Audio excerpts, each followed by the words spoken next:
It is. It's a project, because when folks engage in this process, it's not like you just have somebody show up and deliver a piece of equipment. It's not like another situation where you can redo your office setting or your lobby or your reception area, and you can hire somebody to just handle all the details for you, and they just come in and they get it done.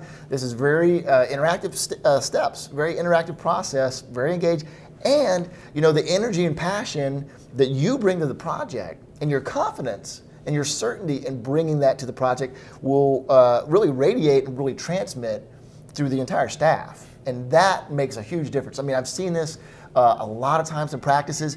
When the docs are absolutely certain about, man, this is going to make our lives better, it's going to make quality of life better for the staff. Eventually, right now, we've got a big project. It's almost like building a playground. You bring all the community together, you work and sweat and get through the project, but then you get to enjoy the fruits of your labor. And if you don't approach it as a project and you just think, well, this is just something we'll have installed and we'll get it done, you really setting yourself up. You plan your work and then work your plan, particularly for the implementation, because it does take some adjustment, and the staff is going to be looking around for answers, and even though you may not know all the answers about your particular EMR because it'll be new for you as well, if you just have certainty around the idea that this is good for the practice, this is ultimately good for us as a staff, as a team, that goes a long way, don't you think?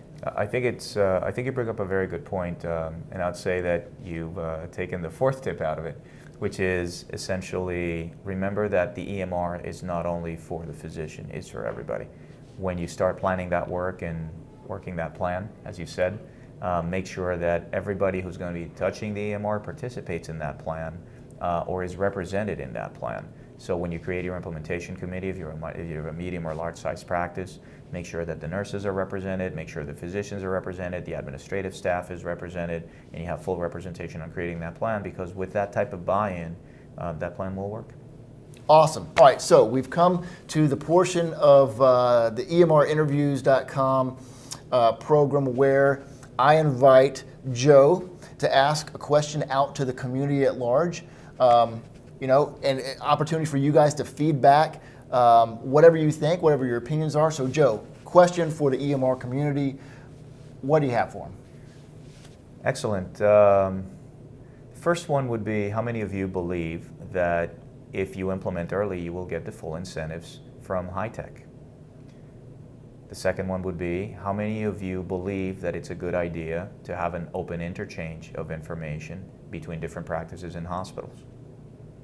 How long do you think it will take for that open interchange to happen? And now that is an interesting question.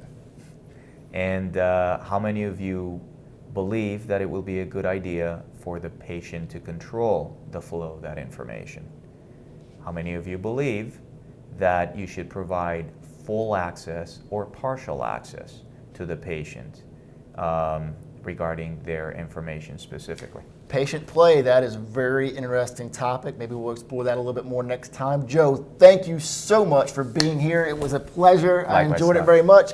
Listen, Likewise. Everybody, your questions are key. Keep them coming in. And remember, together we're simplifying the process of moving to an EMR one step at a time. We'll see you next time on the program. Thanks, Mike. Take care. Thank you.